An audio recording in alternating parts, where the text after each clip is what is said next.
Welcome back, Kerbal, to another episode of KSP Reality. Today, we are going to rescue Damal, which somehow managed to get himself stuck in space without any particular methodology to how he managed to do that. So we're going to go rescue him. We're not sure how he got up there, but we're going to do it. And I know we've done this before. This time, though, is a little bit different. As promised, we're going to do this with a single-stage to orbit spacecraft. You'll notice this thing is tiny compared to some of the previous designs. This thing, in theory, should be able to make it to space, and it's because it takes advantage of air-breathing engines in here, of course. So I'm going to do more flight and less stop. Oops, just buzzed the tower a little bit, that's okay. They won't mind. Take our landing gear up, and we're good.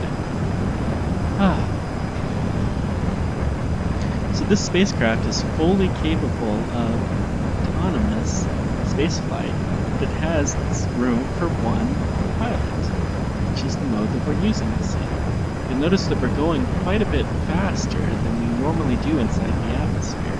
I think I'm actually going to throttle this down just a little bit, because I'm a little bit worried that we'll break this plane apart.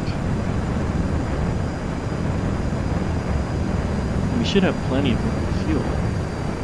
Now, the way that this works is using this special engine called Rapier engine. Rapier engine has never been tested in an actual rocket, but it is, in theory, possible. We've done some on-the-ground tests, and it really shows a lot of promise. Wow, No, we're doing fine. We'll go up to full speed. We're going near orbital speed, even though we're still well in the atmosphere. Now, this Rapier engine is able to do a liquid engine breathing mode, where it can operate using, like an airplane does, using air that's around it, combining with fuel, or it can do a closed cycle engine, which we just barely kicked into. That was really great timing. I totally planned it that way. And that closed cycle engine can be used to finish off the orbit. Now, you can see that our apoapsis is already such that we're going to hit orbit, or hit space.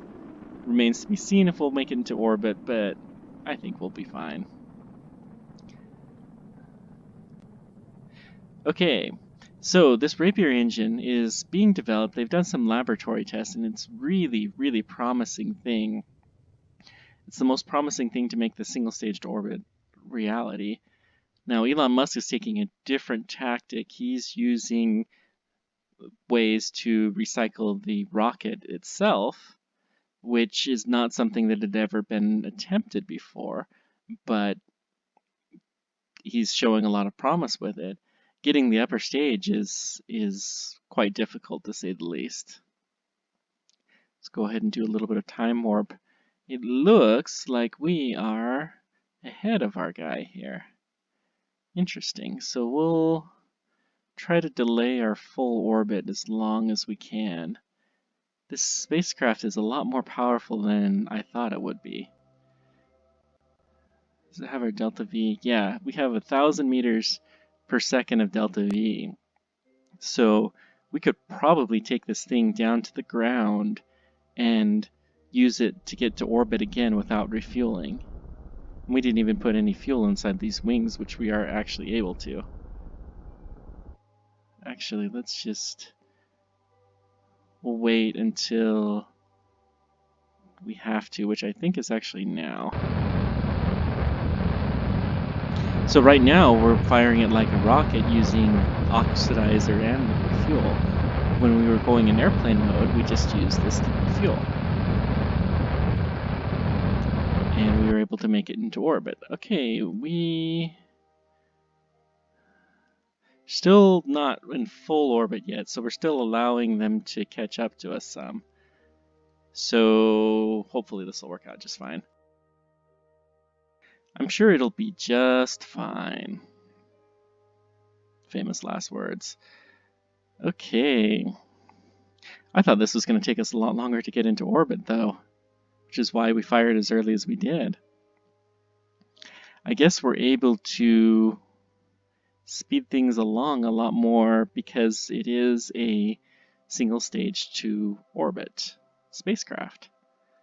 It it has a much higher thrust to weight ratio. A lot of them will be having 3 Rapier engines was a little bit overkill.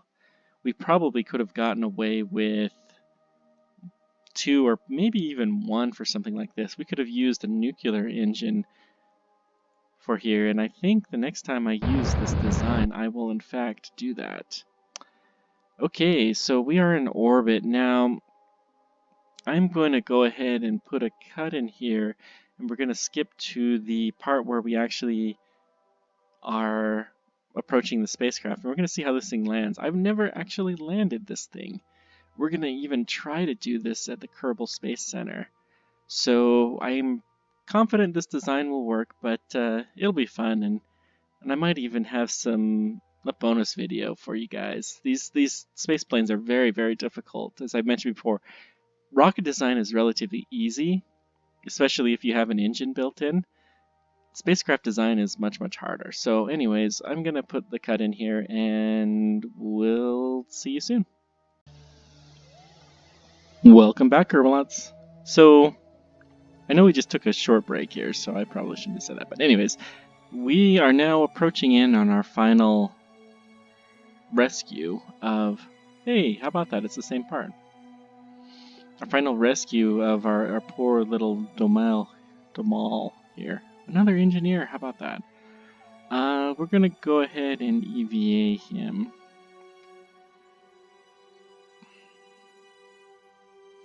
And we're going to send him on his way here.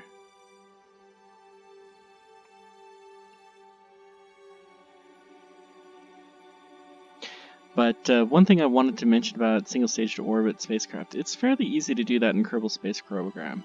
It is much, much, much more difficult to do it in reality because in reality, Earth is a much, much bigger planet than Kerbin is, and you have to have a much higher orbital velocity in order to make it.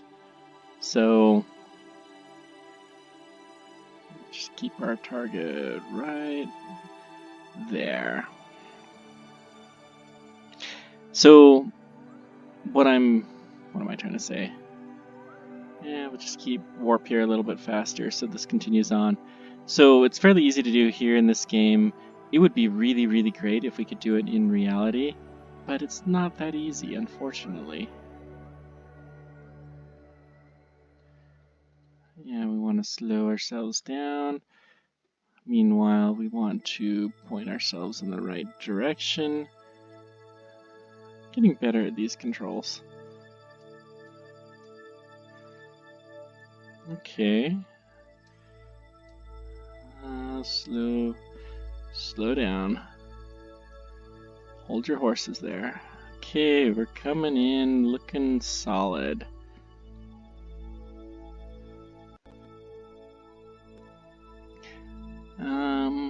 I had forgotten I have lights. So we'll turn on our lights here. Hopefully that'll make this a little bit more pleasant than some of my previous ones.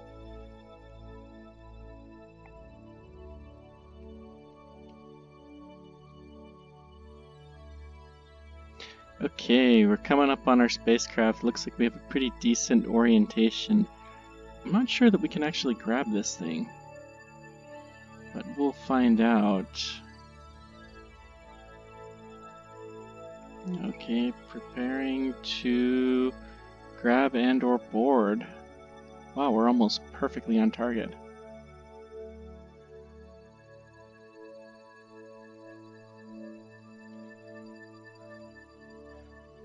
Why can't we get in? Hello? Knock knock, is anybody home? There shouldn't be.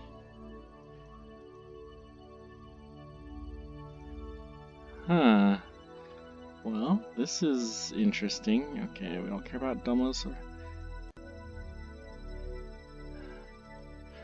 there's nobody in there. Let's just see if we can find the right spot to do this.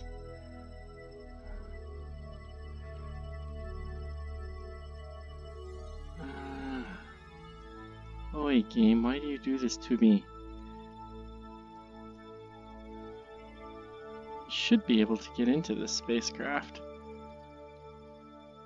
There we go. Grab and board. Just had to look for the stairway.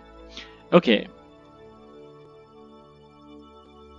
So we're going to try to land at Kerbal Space Center, which is right about here. We might actually be... Okay. I'm gonna try to do this. I've never landed the spacecraft. I'll do a quick save just for the fun of it. But landing a single space plane of any kind requires a lot more distance than your typical landing. So we'll try this out and see if this works. I'm hopeful. Now we will want to... Actually, hang on. Yeah, we'll try this out. As is pretty common, you want to space the... Actually, we want to point prograde. You want to space the re-entry out as long as you can. It's even more important for a space plane. I've read books. I forgot to put the link to Scott Kelly's book in the previous description, which I'll try to remember to do now. But Scott Kelly was talking, landing the space shuttle was smooth. Apparently went very, very easy and was very gentle. Landing in the Soyuz capsule was rough. We actually don't want to point quite at prograde. We want to point slightly above prograde. This should do. So we'll go ahead and time warp because this part doesn't affect things too terribly much. Domal, he's so excited to be back. See him jumping around. I don't know how long he's been trapped in that space junk, but he is very, very excited to be back. Okay, so you see we're speeding up a little bit, which is not too bad right now. Now, this spacecraft is the most interesting time for landing any spacecraft is when you're about at 30, 35 kilometers or so. I think that's also when Columbia broke up, if I remember right. So it's a point in time that has also been of particular interest to real astronauts. So I have no idea if I'll actually be successful, but we'll give it a shot. We are in a very, very suborbital trajectory. And we're not going to hit the KSC. Actually, we're going to fly over it. If we keep an eye out, we can probably see it. But we will not be slow enough. Now we're kind of pointed upward, which is alright. Pointing a little bit upward like that will cause us to slow our entry down. I think that's the Kerbal Space Center right there. Yeah, there it is. See the runway? So we missed our runway. If this was the shuttle, this would be a bad, bad day. I think we could land this thing in the ocean without too many problems. Of course, the shuttle, they knew exactly where to have it re-enter. That wouldn't cause any issues, and we didn't have that knowledge. You see, we actually have started going back up a little bit, and that's okay. I don't think the space shuttle did that, but I'm not really sure. But that would just make this a little bit more gradual of a transition, and we're going up because we're pointed in a kind of upward direction. But the way that we're able to do that is because we're slowing down. We're trading speed for altitude, which is a win-win in this situation. Lovely. We're going to land at night and probably in the ocean. So the spaceplane will not have the reusability that I was hoping for, but that's okay. Okay, we are now in the heavy, heavy re-entry heating, you can see that we're starting to get some heat damage. The way the space shuttle dealt with that is they had heat shields that was on the bottom of the plane that was able to absorb the heat. We don't have that. What's actually heating up, I believe, is the cockpit, which is okay. The speeds we're going now, though, we should be just fine. I remember on the ascent we were going something similar to this. Okay, we're gonna go just a little bit upward. Of course, we're gonna be going at these speeds for a little bit longer than we were on our ascent. And we're getting gradually lower into the atmosphere. So you see our speed's dropping, our altitude's dropping, we're looking pretty good. I don't know if you can see this. I really wish I had been smart enough to try to do this during the daylight. Well, we might make it. We'll see. We could fly this in airplane mode if we wanted to, but it doesn't matter that much. This thing has so much power in airplane mode too. We'll just keep going like this. I gotta remember the high time warp we're on. So, okay, we're doing pretty good. We should probably go into a bit of a glide slope. Try to keep our speed roughly equal to our so our altitude's dropping a little bit, our speed's dropping a little bit. We're coming down. And it looks like we're coming down an ocean, so let's do some turning here.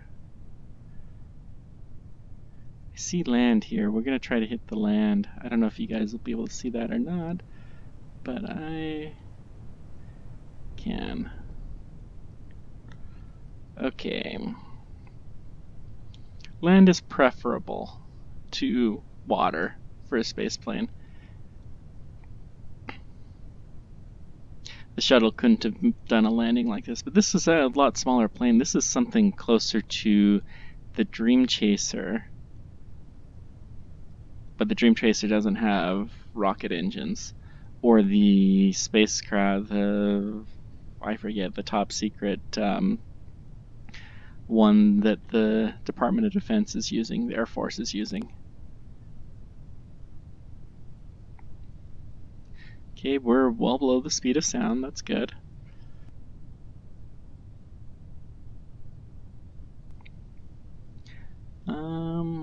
I'm gonna go ahead and speed this along a little bit.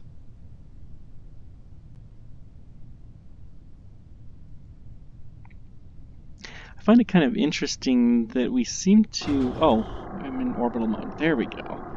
Ah, that's much better. We're putting our landing gear out a little bit early. There's the landing gear, there's safe speeds that you can do that, and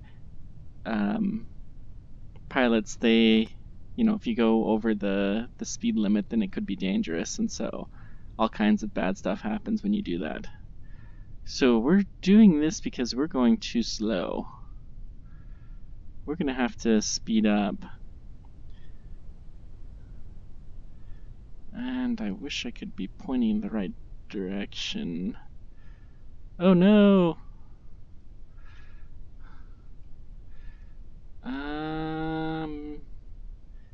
This is not good. Let's speed up even more. There we go. Yeah, we stalled there because I was not descending quick enough.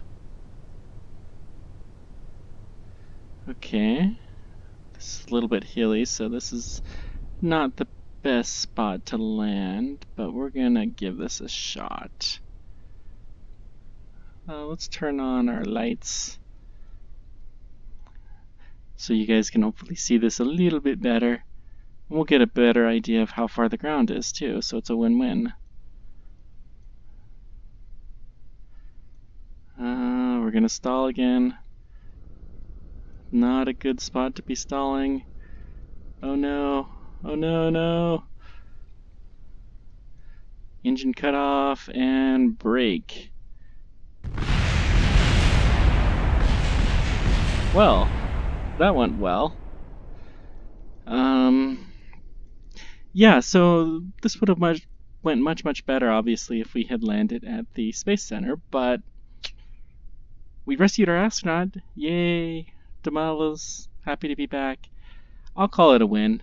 So thanks so much for joining me. Let me know whatever questions you guys have, and we will see you next time. Take care.